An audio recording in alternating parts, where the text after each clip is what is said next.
All right, everyone. Well, welcome to the Next Stage podcast. Today, we have the Magnetic here in the studio. We've got Kevin and Courtney of the Magnetic. You can wave to the camera. Don't be shy. We don't want to stare at the whole time and be like, look, we're being so awkward. But you're allowed to acknowledge that the camera's there. Wave to the people. So the first thing we do, just so that we know how to sync up the audio and video, is we do this. So we got a nice little chime that an obstacle starts starts up the whole scenario here. So this is our first time having a female guest on. This is our first podcast of the new year, and it's also the first time having a group on the podcast. So we're extra special. Yes, we took a little time getting the table just right. Courtney was very particular about the table being correct. And one thing I want to sort of start out with is, because you are our first female guest, and because we have a lot of other musicians and things in the air, but there's not a whole lot of female musicians. And I wonder, what do you think about that? What do you think the reason is why there isn't a stronger presence of female musicians in this particular area? I mean, do you notice that? Do you think that's why is accurate? that? I'm just going to turn that. I definitely think it tends to be sort of like a boys' game. I think there's an element of personalities where women tend to be a little bit more bashful and modest. So sometimes women are less likely to put themselves out there, especially when they are surrounded You think the risk involved with it, or in what way, getting started to begin with, or going in front of people? I think for a lot of in the networking and things like that. Yeah. In a room surrounded by guys, it's going to be putting you on the spot here. Yeah, so we're all staring. We're getting the Let's hear you speak, right all right? We're not political in any way. It can be intimidating for a girl. Yeah. Why do you feel intimidated? When you're hanging around a bunch of bros. I mean, I feel that way all the time. Yeah. It's just everybody's broing out. How do you put yourself out there and take charge and say, this is, these are the things I want to do in a room full of guys. Do you think That there's can be not tough. enough typical roles that females can see as being in charge of a band or being a front person? Anything to do with who's come before? Or do you think it's just the climate in general that doesn't accept it as much? I don't know why there aren't more, because I see no reason that a girl can't do any of the roles. Yeah. That You look at Janis Joplin, she gave Jim Morrison a run for his money up there, powerhouse female, but maybe a little bit lugging gear and things like that. You definitely see a lot more female singers who are aspiring pop artists. If you go to karaoke, it's all women. So do you think mostly, but do you think that being more of a singer as opposed to playing an instrument has something to do with it? Or I'm just curious because I go to a lot of open mics. I know all of us have gone to them over the years. And if I were to bet my money, I would say it's 10-1. A bunch of guys between the ages of 18 and maybe 35, and then a few older guys. But it's mostly young men. And why are there not more females? Do you think there's anything to do with the instrumentation wise? I'm just curious. I gotta say, I think it's worth noting that there are probably more really good female artists around in the scene in the area than we really think about. I think that for some reason, not for some reason, but just they kind of exist more on the fringe, and we're not good at seeking them out or giving them the same level of visibility. Maybe also they're above it. That I think be. it's a They're just visibility better thing than where us. we're just not, it's I think if you were to look and sit down write down a list, for example, you'd surprise yourself and be like, oh wow, there's actually quite. Because who comes to mind few. was Mackenzie. She used to come out a lot to the open mics you did over at American Kitchen. She works, I believe, I don't know if she still works at Guitar Center, but did. And she was phenomenal. And I can't remember her friend that she sang with, but they were both two females that I remember being part of the open mic scene and performing. Dani Capalbo comes to mind. She's an extraordinary force of music in the area. So it's I have names in my head, but I wonder what is it that why there aren't more? I'm asking you because you seem to probably have more knowledge. I don't know, because as a woman, I love making music and I love hanging out with other musicians. I feel socially there's definitely little places where you get I grew up doing theater, and that tends to be a very female dominated path. So I look back on things like in high school, whereas like as a girl who liked singing, you would go into theater, and as a guy who liked singing and you wanted to be cool, you would like start a band. So there's things all along the way where socially you get pushed in different directions. But I mean, really, there's no reason, and there are plenty of great female artists. Is that where you got into singing, from doing theater stuff? I couldn't even tell you. I've been singing as long as I can remember. I'm not sure if my parents definitely pushed me into theater a little bit. I assume because I loved it and was always wanted to be the center of attention and wouldn't stop singing from a young age. But I mean, as long as I can remember, I've been doing it. So you were drawn to it naturally, like you just wanted to Yeah. be a singer. You liked expressing yourself in that way. Definitely. Courtney's a performer. A little bit of That's everything. She loves it. For a lead singer, that's a good. Right. Well, I always Good joke feature. around with people. My sister will tell you this. Growing up, like, the radio would come on and I would sing along to whatever song was on, and my sister would get ticked off and change the station, and whatever was on the next station, I would still know all the words, and I would like, you couldn't stop me from singing. Yeah. So that was like a natural inclination, Yeah, something that you were was- drawn to doing. And okay, so sometimes I jump around a bit. So just to give people the background who are listening and watching, if you're watching, I met Courtney through Kevin. You both play in a cover band, if I'm not mistaken. That's how we met. Then I know that you had started a project with Mike Schwartz and looking for a singer, and Courtney came into the mix from playing. So talk a little bit about that, like how you guys met each other, how you know each other, how the Magnetic came to be. Let's get a little bit of like the groundwork for that. So I don't know, you two like duke it out for who's going to take the lead on that. I can start it. And Take it Courtney can away. take I got over. to do all the talking about being a woman. You got to Well, we're going to return to that. We're trying to get a little It's gonna groundwork be Kevin's here. turn on that subject in a second. Just so people know, you know. I mean, yeah, so Mike Schwartz and I had started a band because it was right after Queen Anne's that kind of ended. And we just had all this time. We wanted to make music. It was like a huge empty void. And so we started. Why'd you want to make music? That seems so lame. seems Like, so who lame, wants right? to ever do that? Boys. Boys Yeah. making music. Boys making music. That's what we should call Yeah. this. I'm just going to turn that a little bit just to make sure it's facing at you. Yeah, so we started doing that, and we thought we were going to do a two-piece, and like Mike was maybe going to sing behind the drums, and then he was going to play guitar and sing, and we just couldn't really figure out how we wanted to do it. And then we decided we wanted a singer, and then we decided, well, let's see if there's a great female singer out there, because that's not something, that's not something we've done before. What made you think about getting a female singer? Because in my mind, it seems like rock and roll and bands, like female singers are in front of bands are coming into their own now. Like it seems like that's more popular as far as rock bands, because a lot of like popular music that might be like men who are rapping is like a really popular thing. But like as far as rock bands, there's not many male-fronted rock bands that are popular, but there's a lot of like indie rock female-fronted bands that seems to be the new like flavor of rock, or the new the next stage of rock. So was that at all like part of why you thought of it, or you just I mean, certainly that some of the bands we listened to and we really like had female leads or female members, but honestly, like mostly it was just a convenient thing. I knew Courtney, I had heard her sing, I knew she was great, and I knew she could front a band, so we figured that was kind of an easy fit, as opposed to like doing open tryouts like we were talking about before we started about finding members for bands, how difficult that can be. Yeah. And it just seemed like, all right, now we already have someone who's like stage tested. She's like, relatively new to a the known music scene. entity in that Right. way. Yeah. It's like I can tell Mike exactly what we're gonna get. She's gonna show up and Yeah. get the work done. And so you had been in the cover band first, or which one of you guys were a part of it first? How did you guys meet in the cover At band? the same time, pretty much. Yeah. What cover band is this? Yeah, let's give the name. So the band is If we're allowed to. Decades. Oh, so decades Decades. goes back decades? Decades. Play music from We play music from the 90s. every different Only. 80s Billy Joel only. Only from decades. Yeah. Yeah, the band is members of all ages. Kevin's uncle started the band, Yeah.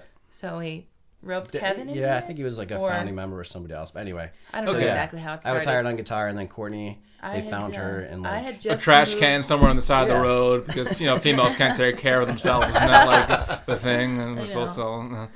So how Sarcasm. did you get in the band? Was it like an ad? Did you see like a flyer? Bandmix.com. Bandmix.com. Really? Yeah, I had just moved. Plug for Bandmix. I was living in DC. If you want to throw us some money, we won't discourage it. I was living in DC. I played guitar by myself in my room, and that was about it. And I was starting to like feel that there wasn't enough going on for me there. Like if there was a music scene, I'm sure there is, but I just didn't have any in. Yeah. So you started with guitar. I was singing. You know, I picked up guitar because I wanted to be able to make music by Accompany, myself. yeah. You know, Picked up the guitar. Learn how to make guitar. So you were playing guitar. Did you like take lessons or anything? You just had an acoustic or an electric? I've taken lessons on and off. Yeah. I started taking lessons when I was living in DC, and I started getting really inspired, and I really wanted to start pursuing it. I hadn't been up until that point. You know, as a waitress, people would hear me singing and go, "Oh, have you ever you can really sing? Have you ever considered it?" I'm like, well, you know, years and years of training later, and people are like shocked that their waitress can sing. I was like, I'm gonna move home, save up some money. Hold on, I just realized something. I forgot to turn these lights on. Oh, okay. So now. Way more beautiful. There we are. There we are. This is an amateur mistake here. I was gonna say something about that, but like maybe you were going with some new like artistic direction. I didn't want to like. Sorry, everybody. Yeah, Sorry, everybody who's listening. We had a technical difficulty here in the studio. My brain malfunctioned. I forgot to turn on the lights to make everyone look prettier. Sometimes so now the dark is like not bad though. Yeah, it tends Don't to be afraid of the darkness. Now, So Lights are really bright. I'm so sorry to interrupt. So you always had a passion for singing. You were singing. You were down in DC. You were messing with the guitar a bit. People heard you sing, and then you were getting interested in accompanying yourself with guitar, and that's where we were. I moved home. I told myself I was going to save up money and pursue music, and so I made a profile on Bandmix.com. Yeah. And I think literally the first, so you can get.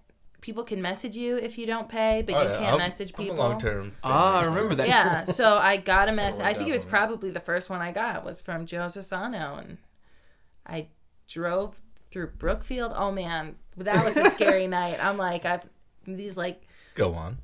Going to meet this guy put up an ad online for a singer, and he wants me to, and I'm driving through Brookfield. I have absolutely no service. I'm going through these like winding roads. Anyway, it turned out to actually be a real band full of very nice people. And that's how I met Kevin. So you mentioned Bandmix, and it's funny you said about like, okay, you can make a profile, but you can't message people. Yeah. So I accidentally first saw Kevin through that, because I had a Bandmix thing up, and I was looking, I'm like, I saw this bass player, and he had like the lightning bolt Gene Simmons Kiss bass thing, and he had like Rolling Stones and like these other like classic rock bands Both of you. as his like influences. I'm like, this guy sounds perfect, but I don't want to pay money just to message him. And then long story short, we ended up connecting in a different way. But I ran into that same thing where you can't like reach out and message somebody unless you have an actual account. So you saw this thing up and you're like, I'm gonna just go for it. Well, and here's another twist on the whole female thing. Yeah. If you put a picture of yourself on a website and you're a decent looking girl, you're gonna get messages. What kind of messages did you get from Bandmix? I don't know. That was the first one, and I still have I never took it down. I still get messages all the time. What kind? Do you have any in memory that you can share? Anything that creeped you out, or you're like, what the heck is this about? No, not specifically. I'm just saying that I continually putting yourself get out messages. there. Does that like make you concerned about putting yourself out there in that way? I mean, that's the game. If you're trying to be a musician or an artist, Take the bad and the good, unfortunately. yeah. I mean, I'm not except for driving to the middle of dark, no service Brookfield to meet up with. So when you got there, like, did you have to call and say, "Hey, I'm in the driveway. Like, are you here?" Like, what? How did that go? Was there an actual like band playing, or was it just like the person? Or Was I there that night? You were. I don't even remember this. That's bad. I should remember this. I don't remember like coming down the driveway or anything. There was typically I'm late, so everyone's there except for Kevin because he gets there later than me. Yeah. And they're in the basement and they're like blasting music and like sort of jamming along, and so you could always kind of like hear the music.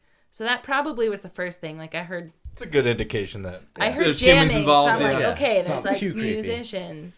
you didn't hear like sharpening of Yeah. Power tools. Yeah. So I don't remember. I probably just followed the sound of the music and Just listen lo to the and music behold. play. So you guys got into the cover band together. That's how you met. And now the Magnetic's been going on for a while. And I wanted to talk a bit about there's the new recordings that are coming out now. Mm-hmm. You have how many songs did you all record together? I've listened to 2 that were new releases because there was the EP before that. So the 2 that I'm thinking of were Easy and Letting Go.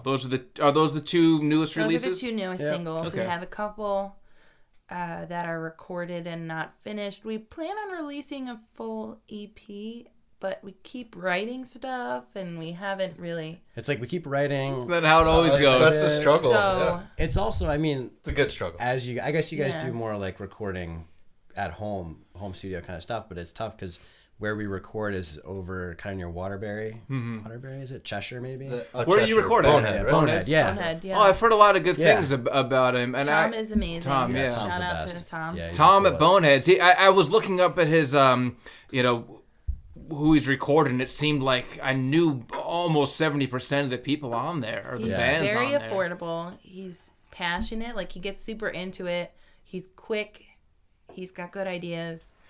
And he Now, makes how a did you good- find Bonehead Studio? And what got you in there? We saw Danny Capalbo posted on Facebook that... She actually was the one who told me about it, yeah. Yeah, well, we saw a post on Facebook that he was doing a compilation CD and he would give you 2 free hours of recording time to get your track on a compilation. So the first track we recorded with him, he did totally free. And he Wow. made a video to go with it, just of like us in the studio. Like what, it was like wired up with cameras? Or he brought Yeah, I don't cameras know in? if you've seen it. It's on YouTube, but they're like almost security cameras. It's Yeah. not like super great quality, but he just for fun, for like his own practice. Like, it's such a passion project for him. He just loved doing it. So he's like, really cool. surprise, I made a video of you. Yeah. Yeah. Like, damn. So if I you knew didn't know that I would've going worn in? a bra. I didn't even see the camera because I think my... Wait, That's did a you little have to sign creepy. any kind of like disclaimer thing? Bonehead or- Studios, and then we're talking. That came out. secret I was in like gym clothes.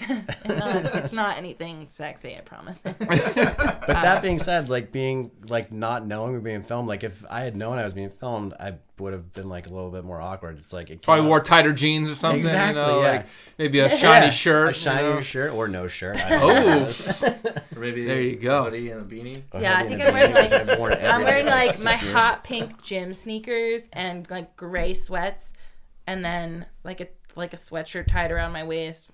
Whatever. So, Cyndi Lauper. Yeah, sure. well, Cyndi Lauper. See, there's another strong female in the music Yeah, world. I mean, there's plenty out there. Now I wonder because there's a Dozens lot of them. A lot. At least I I can can count think on of one at hand. least 3.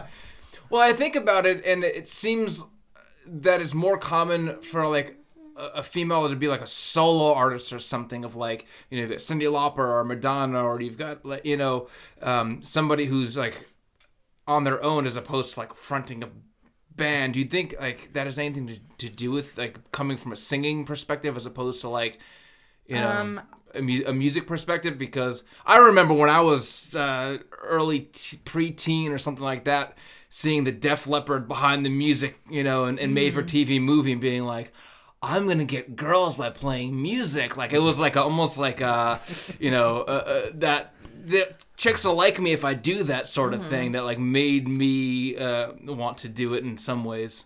So I don't know if there's any difference between like what makes a female I'm artist not want trying to do to it. get the boys. Yeah. I think. I wonder if that's why I mean, there's so many that's- desperate men at open mics. So they think it's gonna work out. Like, oh, I'm gonna pick up so many cheeks at open mic. And on band mix. God, yeah. Band mix.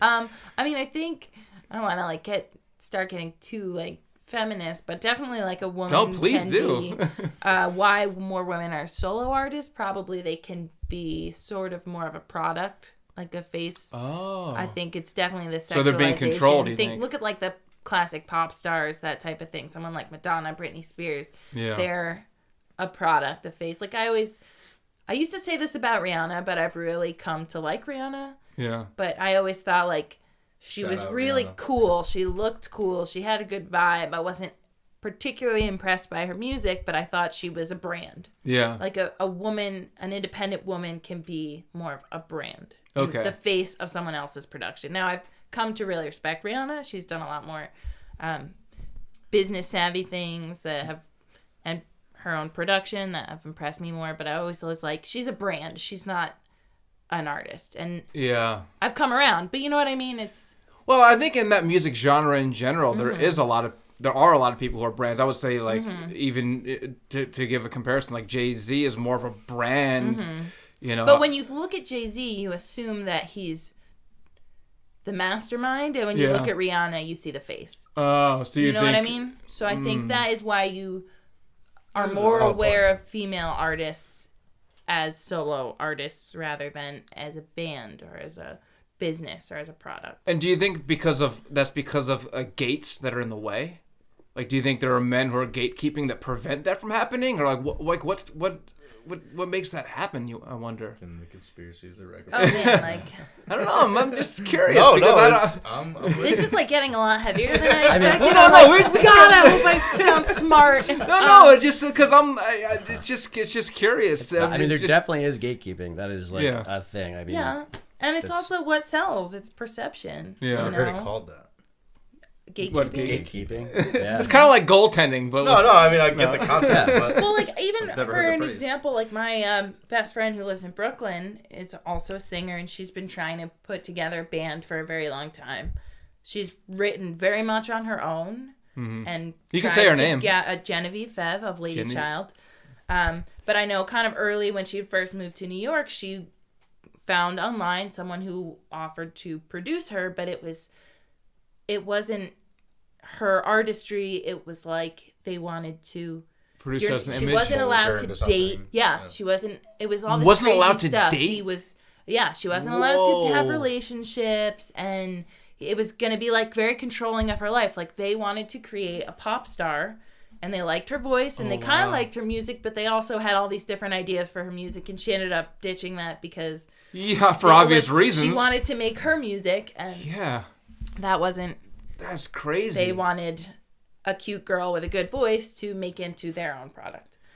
Wow. I would never have considered that. I mean, I guess it makes sense if you look at, like, even something like Ronnie and Phil Spector, you know, like he was making the music, and he, you know, there's some story that apparently he had like a coffin in his basement with like a glass top and like showed her it and saying like, you're going to end up in there if you don't, you know, go along with the program sort of thing. It's like, whoa.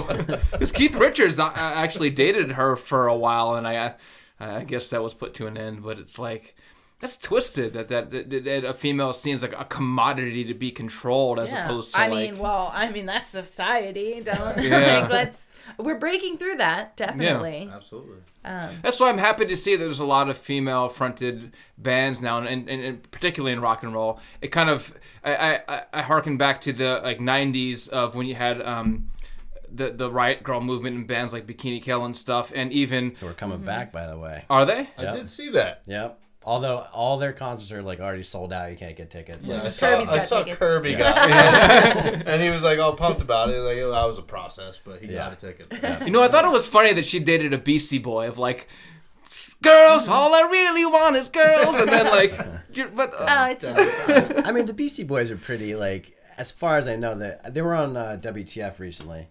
Some of the, it's like, they're Mark pretty, Maron, yeah. know. Shout out Mark Maron. And they're they're pretty socially progressive. Like, I think that they were with it at the time, and they still are. And I think it was more just the way things were at the time. Like, hip hop was almost like seen as like a novelty style. If you listen to that early, was a tongue-in-cheek kind of thing. Yeah.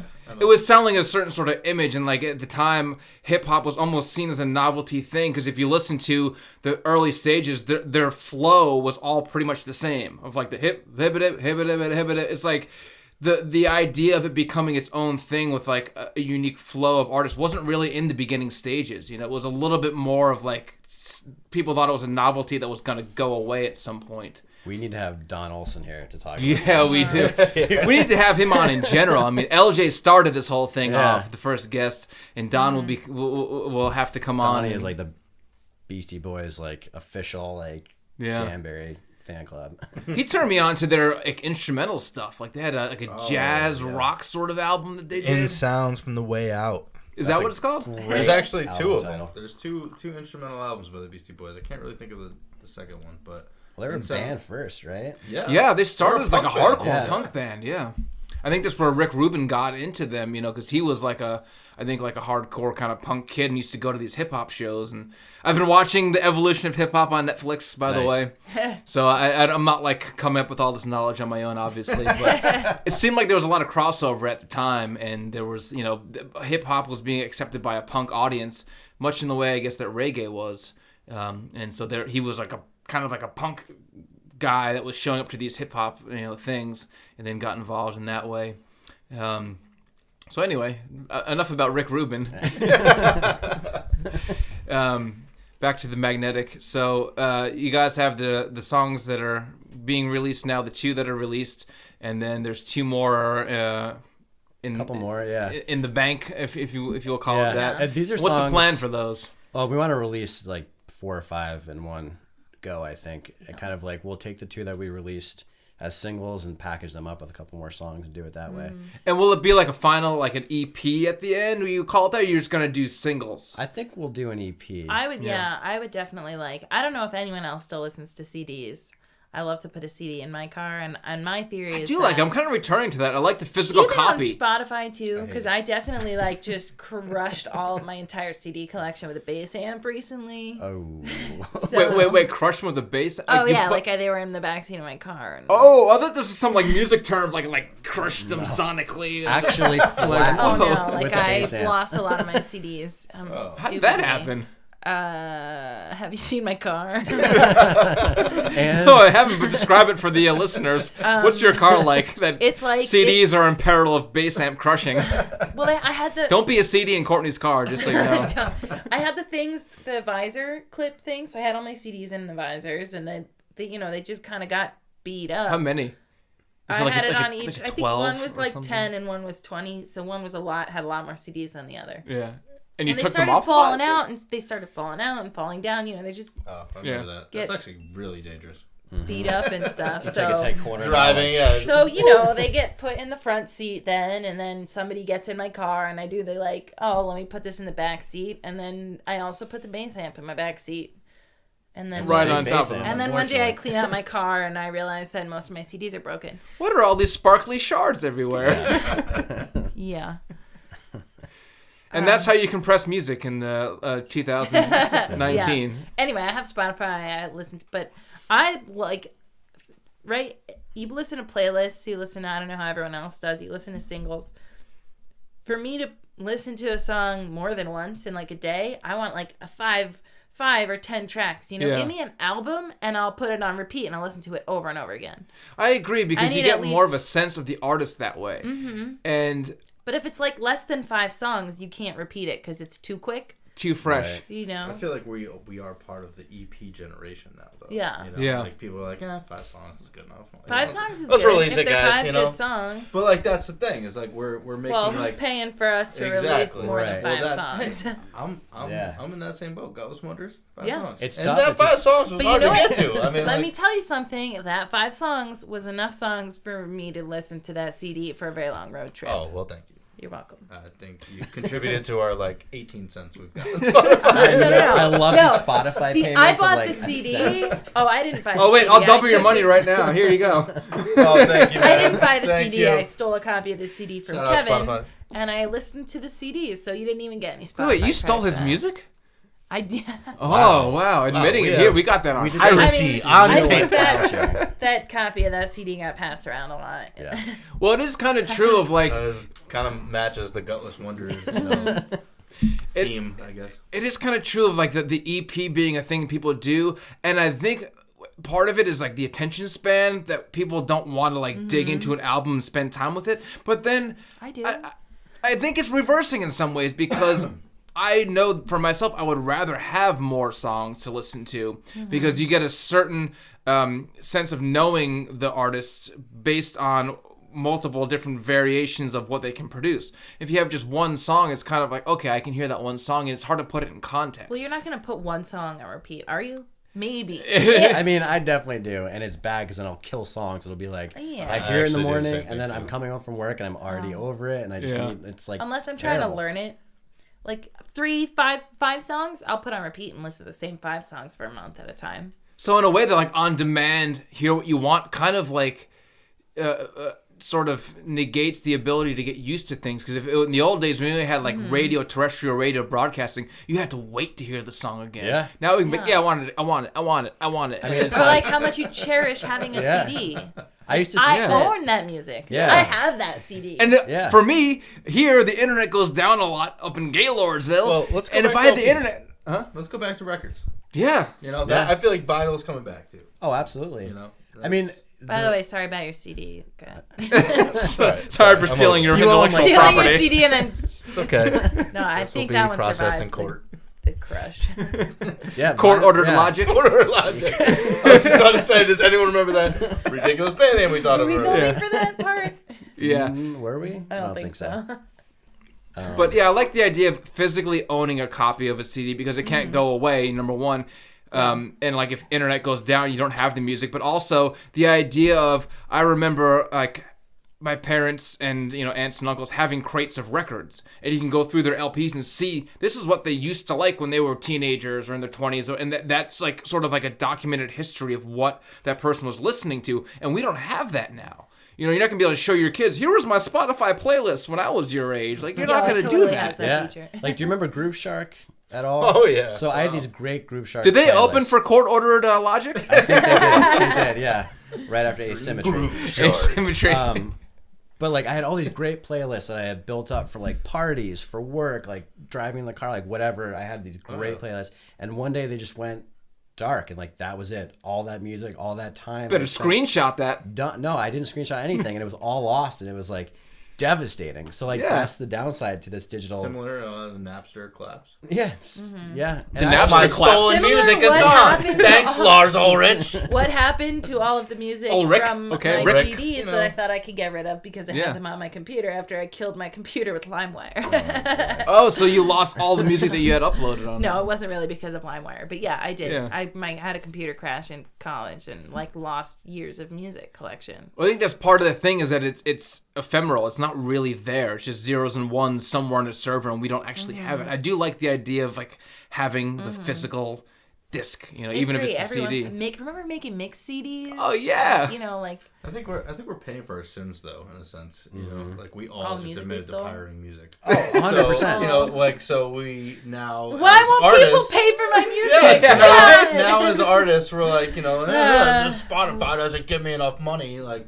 well, that's because you pirated Yo, music. so and here's- you created this environment. Here's a cool thing. My parents used to run the middle school talent shows, and you had to submit a CD. Some people burned their CDs so they wouldn't lose their CDs, but you had to leave your CDs with us, and then everyone would forget to pick them up after the talent show. That's perfect. So I or a if they past burned a stealing copy, music, huh? oh my god, right? Like I have every song that like a bunch of middle school girls wanted to do a dance to. Yeah.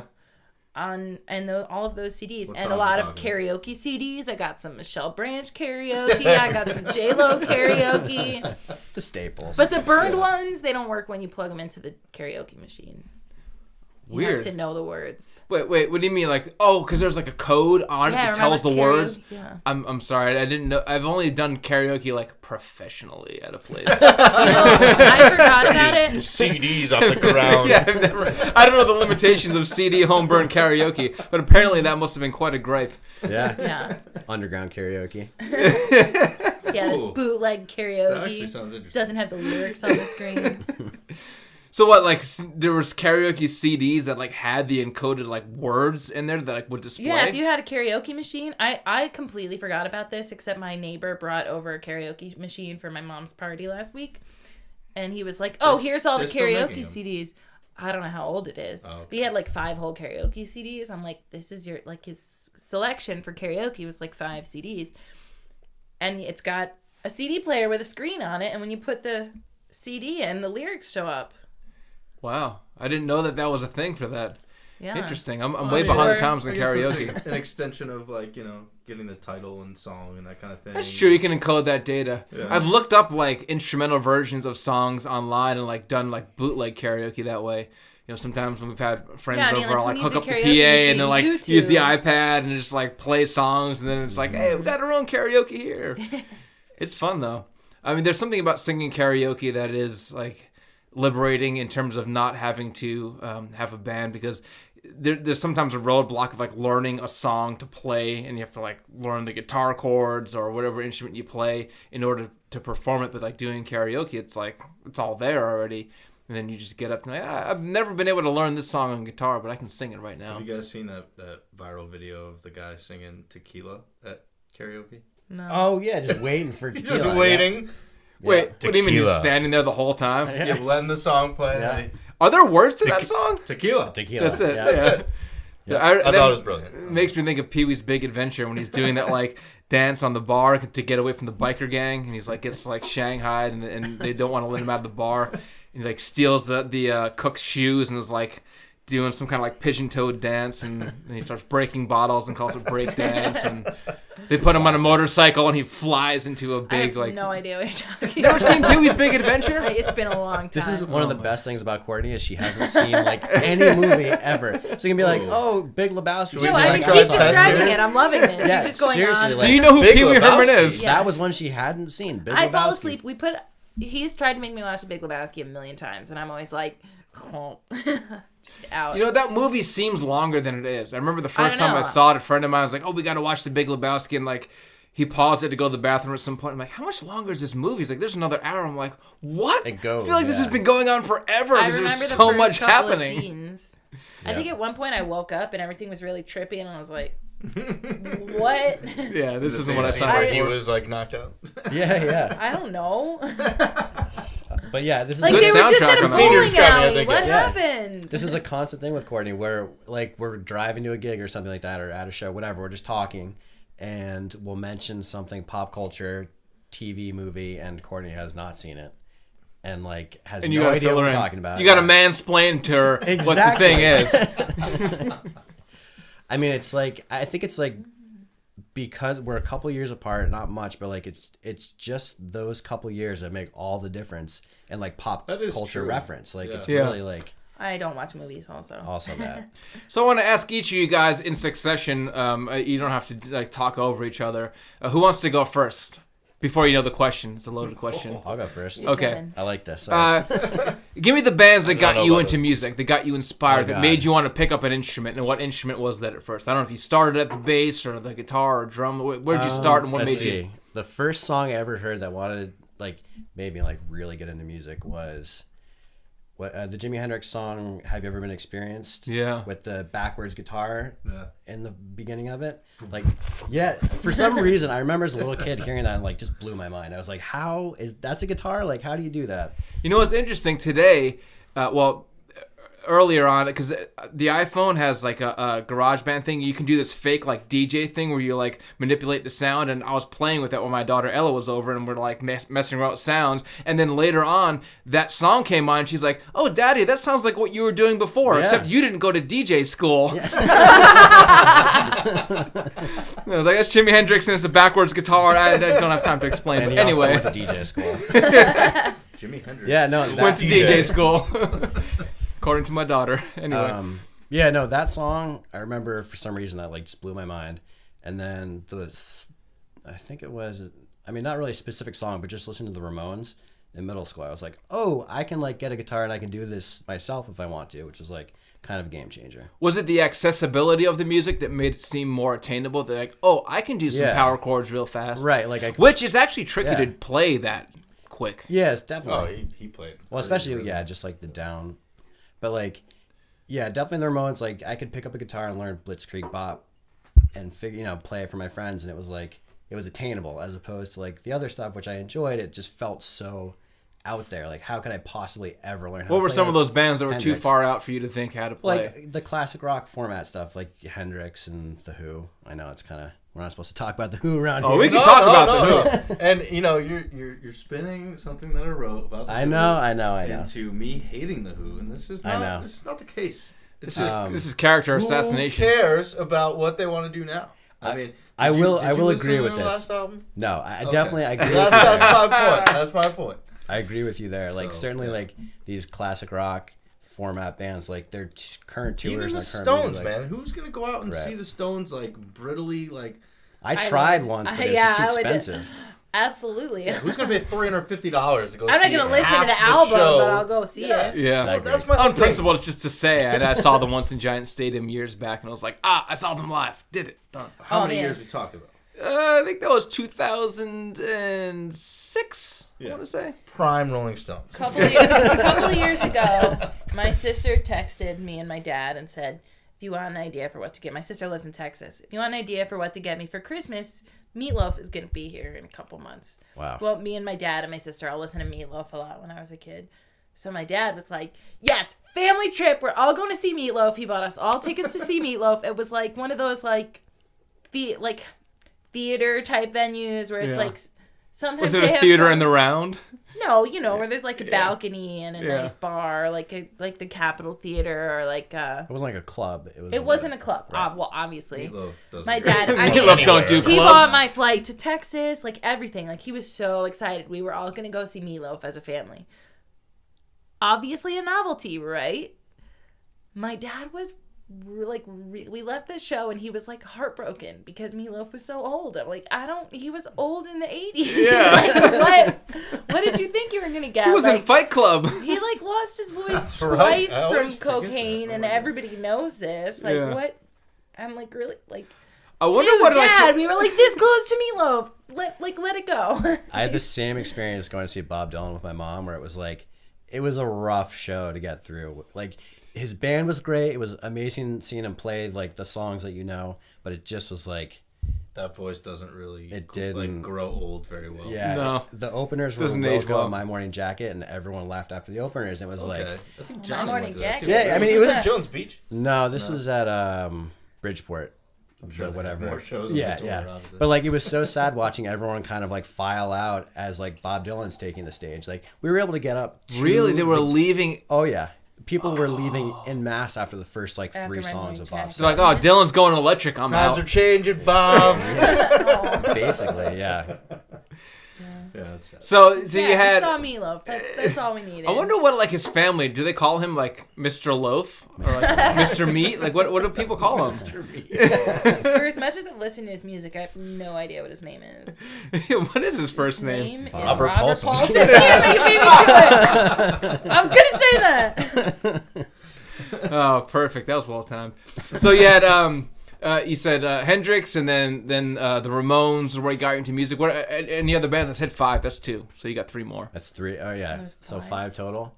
I mean, if you want to go for the long haul, you're on next stage. You Yeah. can't be copping out now. that's true. The Who means a lot to me. I love Who? The Who. Who? Okay, all right. The Guess Who? Who's on first? The Guess The Guess Who too. Who. I mean, No sugar Yeah. tonight in your coffee. that's- yeah, no, they're just a band that like I just love their music. And I What always drew have. you to them? Like, what was what is there an element you can name, or was it a combination of elements? Like, what did they portray on the records that other bands didn't? I think they were each individually such an amazing, larger-than-life character. Like Yeah. Pete Townsend is an insane guitar player. Like, just it's weird to say he's underrated, but I think he is. Like, I don't think he quite gets the respect that he deserves.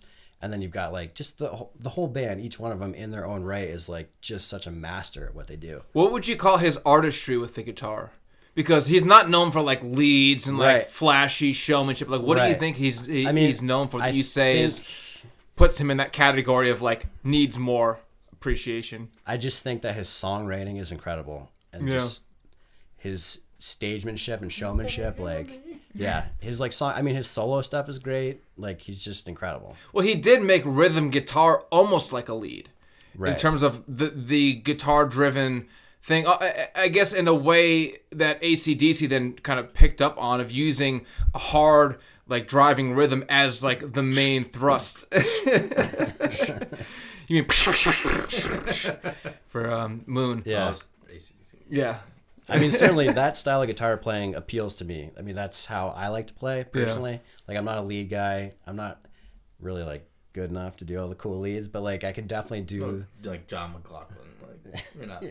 Exactly. Yeah, I'm not like Steve Vai. Well, I think lead guitar did have its time and place. There was a period of time where like guitar was an acoustic instrument and nobody quite knew what to do with it, and then you got into blues and other things where they started doing more leads, and it wasn't really seen as a lead instrument traditionally. And then like, you know, jazz players like Django Reinhardt and people started doing more leads on guitar, and then guitar became a lead instrument, and then you got electric guitar, and so lead electric guitar was like a new thing in the 60s. We forget that the history of the guitar is not that old, if you consider. In the 60s was when that like lead guitar started coming as in an electric force, at least, became like this novel thing, and then it got exhausted through the 80s, and then it's like, well, what's the point anymore?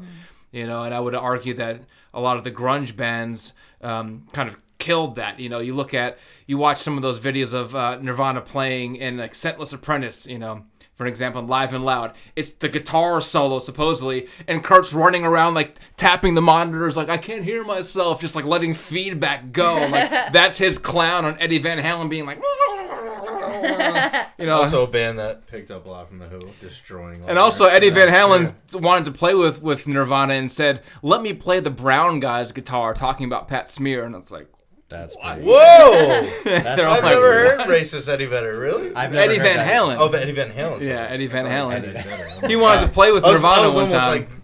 They just ruined Pearl Jam for me. Like, never seen you quite so excited. Oh my god! So I can see how that like lead guitar style kind of it fell out of favor because you couldn't play faster and more fluid than Yngwie Malmsteen or like Steve Vai or these people that were doing this like blistering, unrealistic guitar solos, but it also didn't have feeling to it, you know. And I guess something like you said Pete Townsend and the Ramones, there was something to the drive of the guitar that was more than just like pyrotechnics on the fretboard. So you think that like drew you to those bands a little more? So. I mean, I think, and again, this is just my own personal feelings, but it's like the music's a little more emotive. It's less like, it's not relying on virtuosity to be like, oh wow, this is so impressive, he's doing all this stuff. It's like there's feeling and there's emotion and there's a story. Like there's more to it, which it's easier to connect to. Yeah, definitely. I think. Yeah, I would say in a lot of ways I value simplicity in songwriting over virtuosity. Absolutely. And so those are the main bands that got you into music. So Courtney, you're up now. What got you into music? Again, like, was this on? I forget if we were filming when I said I wouldn't stop singing as a kid. Yeah. I think that you was can always like, recap. Well, you know, some people forget things. So short my attention dad spans. always listened to. I don't know if you guys remember B105 before it was Y105. 105. Did I have the picture of the bee? Yes, it did. Yeah. I definitely have several T-shirts that my dad won. B105, feel the sting. It was no, it was. I don't know. It was an That oldies wasn't there, station, so I think at that it. point it was a lot of doo-wop, probably a lot of Beatles, Beach Boys. Okay. Probably a lot of I think I know what you're music talking too that I wouldn't even. Oh, like an oldies kind of station. It was oldies. Yeah. That's what it was. So that was mostly what I listened to. I would say the most memorable being Beach Boys and Beatles, but I think there's probably tons and tons of groups that if you play the song, like if you play doo-wop songs for me, I probably know every word and I have no idea who sang them. Yeah. Then I got into theater, so it was like Annie, Rent, Wicked. Cats? Who, me? Whoa, throwing shade at Cats. I might have sang Memory for like every audition for like 5 years. What's Memory? Midnight, not a sound from the pavement. It's Grisabella. She's like this really old cat. Nice. And she's What is it? Oh, it's from about... Cats. Oh, yeah. Oh, I didn't know. Sorry, that was way over my head too. I was like, but that was nice. I'm not, We're still just like you don't know talking the Big about- Lebowski, I don't know Cats. I've never seen Cats, so I also was like, Me what? either. That I've was never just seen a Cats. I pivotal just joke. knew. I think Yeah. I had a sheet music book, so I would like, I never touched the left hand, the bass line, but I would like clunk out the melodies and teach Oh, on myself. piano? Yeah, I had a piano growing up. So did you learn keys before guitar then? I mean, I wouldn't say that I ever learned keys. Like I knew where Yeah. all the notes and the treble clef were, and I taught myself a lot of music growing up, looking at sheet music, but I couldn't play the Wait, piano so you know how to part. sight read? But you knew where the notes were. So you were like basically teaching yourself like some That counts as theory in a sense. Yeah, I know a little bit of theory. So you can look at the note, you can sight read to some extent. I can't at all. I mean, that would mean being able to play it. You can decipher it. I mean, You I can can tell someone what to I play. can sight read it, but I can't sight play it. But I would Got teach it. myself music. My dad would buy me sheet music books, and I would teach myself the melody to songs from the piano book. And you would learn like show tunes that way and stuff, or Mostly show tunes. I had a Disney book. I mean, as I got a little older, Ooh, I got a whole little new world. motivated. Like, there's a couple of songs that at one point I could play the piano parts, but I'm mostly talking like I had the karaoke CD. I didn't even know the original song, so I look at the sheet music. you had to burn CDs that didn't give you the lyrics anyway. Yeah, right. My burned karaoke CDs. So I had to look at the sheet music, and I would teach myself the melody from what was written on the page. Yeah. You mentioned the Disney thing. I remember like having the Disney whole book. the Aladdin soundtrack when I was younger, and like going on family trips and listening to that all the time. And, like, that was like a big part of. Those are great songs. Like, I like they love really that are. album. I don't know why. I think Can you call it an album if it's a soundtrack? Sure, I yeah. love that soundtrack. Absolutely. Yeah. And it had like the little like bits of the movie in there, like some of the lines in between the songs. I'm like thinking back. What was the hit on that? Was it Show You the World? Was that? I can show Yeah, there you you go. the world, a whole new world, A whole new world, yeah. a whole new world. Wasn't it Luther Vandross or somebody like that singing it? Leah Maybe. Salonga. I can't remember who sang that. Hey, you. Yes. Sounds like you know. It's from Miss Saigon, also. Okay. We're all learning here. Yeah, and The King and I. So you came from like more of a theater perspective with music? Is that Yes, what really? absolutely. I Yeah. have a musical theater background. And now, what drew you to that more so than say like? Because now you're in a rock band. So like My dad, I had a theater dad. Okay, so you got into music I that way. did Now what? musical theater, like I spent my summers doing plays over in Danbury. Like we did musicals at Richter for years and years. Yeah. So what made you want to get into a rock band? I think I begged and pleaded. Well, there was the band mix thing and the sight unseen cover band. I don't know. I mean, can I talk about drugs? Very quietly so nobody can hear you. I don't know. Probably I started smoking weed and listening to Radiohead. Yeah. That's a great decision. Yeah. I mean, none of the music you guys are talking about, I had any idea what any of that was before college. Sounds like you need to smoke a little more weed. Now I'm all set on that. Once Any it's more coffee, legalized in every state, we're not condoning illegal. I'm just saying it was legal in D.C. where I lived for a long time. okay, so but it's not legal totally here, on and the I right. don't. I really don't smoke weed That's good. much anymore. But anyway, so that you got into Anyway. different For most bands. here. Yeah, so I mean, started listening to Radiohead was a big one. I think then pop music. There was even a point where I wasn't listening to a ton of music in college. And I feel when sorry lived for in you. DC. Yeah, I mean, I think it was Weren't like listening pop to music music. in college. I don't know what I I wouldn't was. be able to get through. I don't know what I was listening. Like, I can't think of any like big bands that stand out to me. And then I started getting into the blues. I don't really remember how that happened. I got really okay. into Gary Clark College Jr. Yeah. right? Well, you referenced college debt in the lyrics of I do. of Yeah. Getting There. My debt's not so bad anymore. Yeah. Kinda.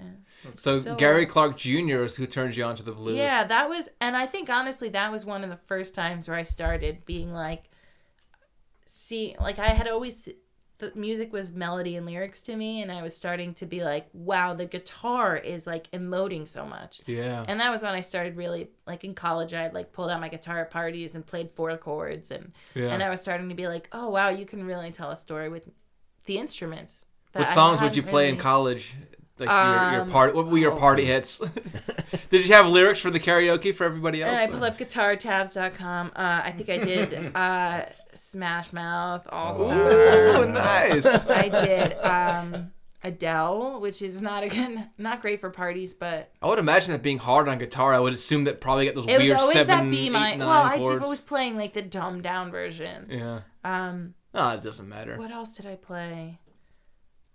I tried Taylor Swift, and every one of her songs had a B minor chord, so I didn't nail any of them. Oh, you got to put the that pinky was like in. my first bar chord, Yeah. where I just was The F like, and the B are like the worst to it get. wasn't until much later that I figured out bar chords. Because you're but barring way down here too, where they're really I- like tense. yeah, so I definitely, I knew you were trouble when I walked in, you walked in. That was one of my favorite songs. and Locked Out of Heaven, Bruno Mars was another one where like I almost had it, but that B minor made it terrible. But none of my drunk friends realized, or they did. I don't know. You just sing loud enough. If there was somebody there who's like to show off that I could sing it. Yep. What else? So was that your first experience with like playing like rock music in front of people? I mean, I guess I don't know if you consider that rock, but like different than like you did show tunes and plays and things. That's one thing. But was that your first experience with like performing in front of people? Playing in it. Well, I grew up in like marching band. Okay. So I played clarinet. That doesn't count. Yeah. So I wasn't. I'm sorry. Wow. Man, I had a recent epiphany too. Because you can't sing and play the clarinet. If you can, then like you wouldn't be on this podcast. Let me go on this little rant, and we're gonna bring it right back to rant away. Right back to the woman thing. My high school had a jazz band. Jazz band taught right. This is why there's no women in rock bands. Let's hear it. Because jazz band didn't have any flute or clarinet, and all the girls picked flute and clarinet in 3rd grade for no reason. Who knows why all the girls picked flute and clarinet? But they did. Other conspiracy. And then in high school, when they start doing jazz band, where you learn how to improvise and jam, there's no girls in jazz band. Not because they're girls, because they play flute and clarinet. So they relegated them to the lame instruments or something? Like, you can play this instrument, but you can't do anything after that. Clarinet. I don't know why I picked clarinet, but the clarinet and flute section is, I mean, obviously girls all pick flute and clarinet. Who knows why? They're like more feminine instruments. And then could have been the next. But they look very great phallic. jazz That's weird. flautist. That's right. You know, you were. I don't know. That is a weird thing. Why? How come clarinet and flute aren't in high school jazz bands? Those are like I notable understand jazz like the. instruments. That is strange. Yeah. So. Wasn't Benny Goodman clarinet? Was he? Wasn't that his? I could be wrong. So many people are gonna be like, you know, I just like. Please hate on us for that comment if I'm totally wrong. I feel like I also just like read like a little bit about Benny Goodman in Wikipedia, which is probably false, but I think he was a saxophone player. Okay, Wikipedia never mind then. But so recently, I don't know if other schools had a program kind of like this, but I like look back on it now and I'm like, that I was in every music ensemble that I could be in. I mean, not orchestra because amateur string players is not fun. Yeah, a lot of squeakiness or something. I mean, probably the clarinet was just as bad, but I hated the orchestra because it sounded terrible. Yeah. Except for like the few people that were really good. But I was in 3 or 4 different choruses. I was in like 3 or 4 different ensembles. But the one that I couldn't be in, like there was no place for me, was jazz band. And that was the one that I now, looking back on it, would have taught me skills that would be useful in rock music. Unintentionally told you something to say, like, no, you're not allowed to do this. Like, that's fucking weird. Okay. Yeah. That's very weird. Clarinet, by the way. Clarinet? Yes. Oh, wow. Yeah. Nicely done. I am clairvoyant. But, I mean, where does the clarinet belong in jazz band? But he's a man. So. Yeah. Yeah, so that's true. okay. Yeah. He can hold a phallic instrument in front of people. Or you know what? Even like, I feel like it should. I feel like it should have been a duty of my teachers who knew that I really cared about music and want to pursue it to be like, well, here's saxophone. It's all the same crap, but you got to spread your fingers out a little more. You know, like. Oh, it's the same notes in the same order, pretty much. No, it's in a different key. Oh. But the basics are. I mean, I have a saxophone now. I could play a little bit of saxophone. You could honk a little bit if you needed to. A little Honking bit. on the sax. I could figure out a scale and like I could do a little bit of saxophone. Like why didn't someone should have encouraged me? Yeah, really. I shouldn't have known as a 15-year-old that one band that I couldn't be in was the one that was going to be useful. Yeah, that's very discouraging. Thought like, well, we have to learn sheet music is so important and theory is so important, which yes, but depends on what you want to do. Yeah. Yeah, if you want to read and write sheet music, or if you want to rock out, you don't need that stuff. So what does it feel like now, like fronting a band? You know, I mean, you did the cover band, but you were singing and playing cover songs. It's different than now you're playing songs that like you wrote the words to. I mean, what does that feel like? I mean, you guys all know you're putting yourself out there. It's you're standing in front of a bunch of people at a bar, if you have any like social at all, when and like what are you presenting to people when you go to a bar or a club, and imagine that like times 10. But you guys all understand that, Yeah, I know, but I'm like, if I'm gonna write when I was the girl in DC, like writing songs on my guitar by myself, I was just like hashing out my feelings with an instrument, and now it's like hashing out my feelings to a in the spotlight. I tell myself that nobody listens to the lyrics. I don't know if that's true or not. Definitely Not at all true. I got bad news. Oops. And good Everyone news. does. It's like good news, bad news. Jesse's like, I have no Time idea for what your another songs good are idea. I about. know Bad nothing idea. about lyrics. Lyrical content. But what does that feel like? You came from that situation where you said you felt like you were excluded musically out of like the jazz band, and now like fronting a band. Do you even consider those two things in the same way, or like do you feel like you've got more empowerment in that way now that you're fronting a band? Like what is that?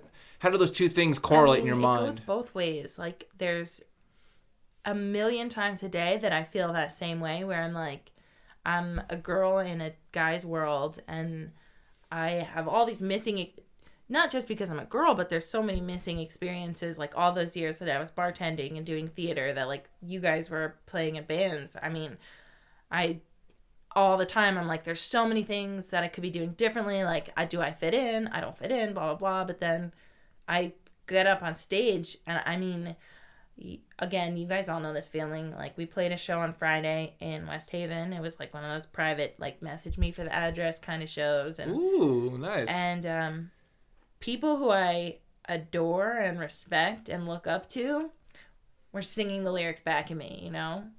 And you're like...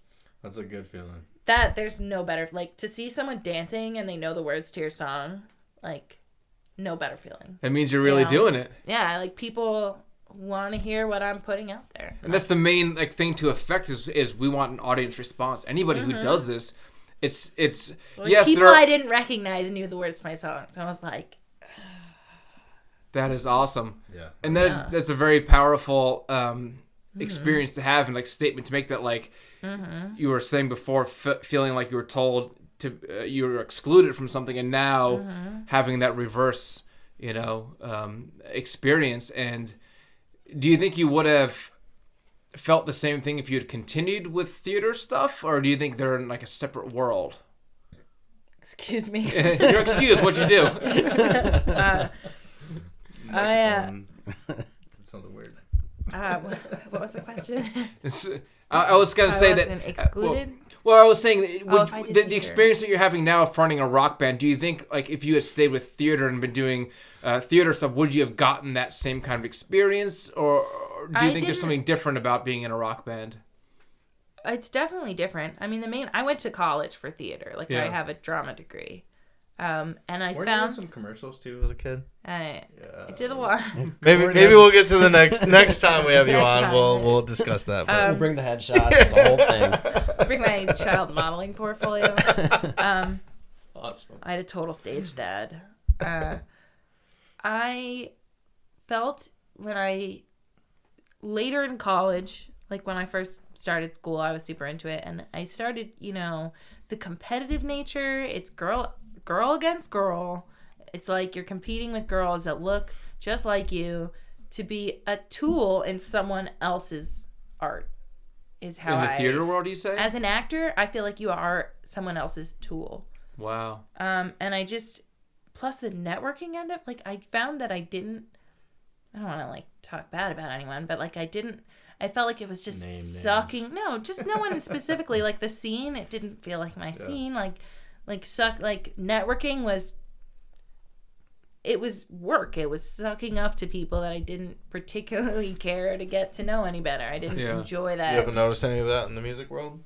That was, a huge turnaround for me. It's like when I started trying to create something for myself, I found that I enjoyed the people that were doing that. I just think it's me, and nothing against anyone in their own art. But, I found musicians, and networking wasn't a job anymore. It was hanging out with people that had the same interests as me. And I feel like it's also and less direct competition, where it's like, yes, definitely. With acting, you're like you said, it's multiple people that look exactly like you with your same background, trying to get that same like commercial. The people you have the most in common with are the people that you're facing exactly. against, It's so cutthroat. Whereas like musicians, like there's other up. obviously competition and comparison, but also like you'll meet people and you'll really like them and they'll be similar, and you book a show together, or you like exchange information and like do show exchanges, whatever it is. Like it's more collaborative, which is great. That's like awesome. I found that like when I started to really pursue music, I felt like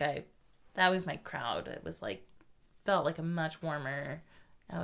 So you guys both can agree that you feel more acceptance and freedom in the world of like rock music and performing in that way.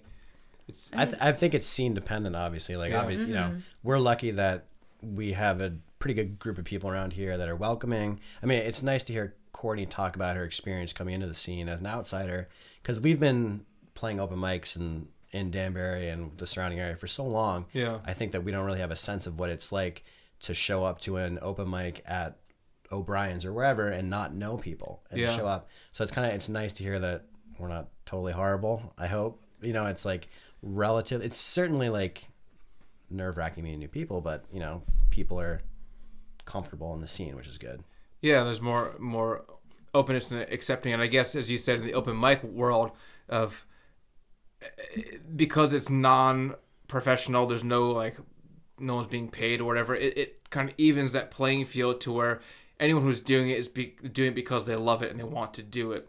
And there's something that gets taken out of the equation when there's no, I don't want to say no egos involved, because I'm sure there's some egotistical people who do it in one way or the other. But the fact that you're doing an open mic means that like you're not really you don't have too high of an opinion of yourself where you think, oh, this is below me, you know. And doing these for free at local bars, it's sort of like you're putting yourself out there in a way that's not pretentious, I would say. I mean, the hope is everyone's kind of elevating each other and helping each other get a leg up, as opposed to using other people to climb a ladder or put other people down. Like, and I hope that. I mean, I'm definitely using all of you guys. Well, yeah. Hey, whoa. What do you think the point of this podcast is? We're using you. We're using you. No, we're all using each using other. is mutual. Other, right? Yes. And That's the whole point of I can't speak for everyone else, but I'm enjoying this. I'm enjoying it too. I'm so happy to have you guys on here. Oh, this was awesome. It's really good to get the backstory, because it's one thing, you know, we all do our different, you know, performances and have our social media presence, wherever that may be, in pictures and their songs, and that presents one dynamic of what we do. But it's very different to actually get to the person who's inside of that persona, because it's not really totally accurate what's portrayed on stage. Because as you know from a theater background, there's just a certain amount of acting that goes on. When you stand up in front of people to play music, you're not being a normal person. You know, nobody normally does that. So in doing that, you have to sort of take on a different persona, and then sitting here and being able to talk about where things came from, it gives a deeper perspective, and also, I would hope, inspires people who feel like I'm a little too normal to do that kind of thing, to say like, no, they're all just normal people. And anybody, as you said, oh, the Ramones playing simple music made me inspired. It's like us talking about being normal people and having regular lives, and then getting into this, I would hope, inspires other people to do the same thing. And there's no nothing to stop you from it. You don't have to be super talented or already have an accreditation to do it. So having these kind of conversations, I think, is important. Absolutely. I think it's good for everyone. I agree. So what's next for the Magnetic? Recording, hopefully finishing up this EP, getting a drummers in the area. Your bandmate just contact us. I don't know what he said. Who texted? Mr. Joe Pacelli. Yeah, we have to mention Joe Pacelli, who's playing guitar with us. Super talented. We love having him in the band. He needs help learning a song. Oh, of course. He's real good at that. No, but it's a pretty tough song. And I think it's important to mention, actually, that you had a big role in the 2 singles that came out. Those were songs that we worked on with you on the bass, like easy, like the genesis of those songs. No, but seriously, like a lot of the structure and the, you know, how those songs came to be are because of your bass playing in the beginning. So, I want to mention that. It's like important stuff. Yeah. Yeah, I was glad to be a part of it for the inception of it all. You know, it's just, as we all know, when things get complicated, you have to make some priorities. You know, and I knew I wasn't committed enough to continue in a full strength, much as Joe wasn't committed enough to what we were doing. But side note on that. But anyway, well, he was not committed to us for a really long time. I think he just finally is like, I guess I'm in your band. And we're grateful for it. Like, yes. I kind of like jam with the Magnetic, we love sometimes. Yeah. Oh, who doesn't love Joe Pacelli? It's impossible. I think he's in Jeff the Jelly. band. Jeff Jelly. Oh, Jeff Jelly, bam a lamb. Oh, Jeff Jelly, bam a lamb. I don't know where that came up from, but somehow we came up with Jeff Jelly. Yeah. So you got songs coming out, recording more. Any shows coming up you want to plug? I mean, it may be a few days before this gets out, but anything off for a little bit. Our next show is we have a show in the Rough Draft, right? At the Rough Draft in March, which we booked a little while back. A lot about that place. Rough Draft in March. I think it's the old space, like where it used to be with like the low ceiling and this like. Yeah. If you've been to the space, there's like outer space, and then it used to be the old. Yeah. The old building, I think. Which we were asked to play a couple months back, so I should probably message those guys. Find out if it's still happening. Absolutely. So the Rough Draft in March. What's the date? March what? March 16th. March 16th. The Rough Draft is where you can catch the Magnetic.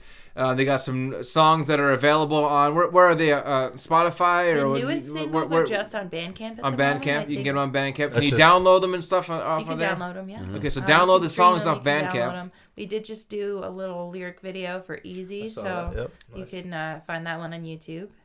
Okay, so they got some music out there. If you want to check out the Magnetic, they've got some songs up on Bandcamp. They'll be playing at the Rough Draft in March. So check them out. And if you guys have any last words for the listeners and viewers, and which order do you want to go in? Who wants to go first?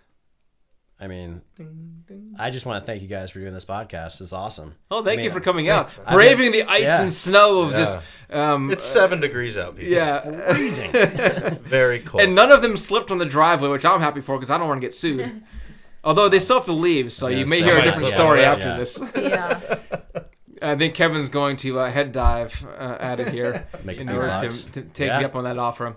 So any final words of encouragement or anything you want to say to people, like if you want to play music, what would you say to someone who's starting out and who just wants to do it and they have an inclination? Do it for you. Do it for getting your own creativity out there and done. Yeah, go to an open mic. Yeah. That's like simple, just like do it. Yeah. It's going to be scary, but it's definitely worth it. That's great advice. Awesome. So that's the Magnetic. Yeah. Thank you guys for coming out here. Again, check out their music. And thank you for listening to Next Stage Podcast. And we'll be back again soon. We'll have these guys on, this guy and this female lady. I think girl is like a bad thing to say, I've been told. You know what? I don't want to say lady because that seems too old. I'll go ahead with, you can, I don't care. Personally. We'll have Courtney and Kevin on again. You should find out how someone likes being addressed and go with what makes them comfortable. That's the way to do it. So thank you, Courtney and Kevin, for coming out. Magnetic, check them out. Listen to their songs. Go see them play. And we'll see you all next time on Next Stage.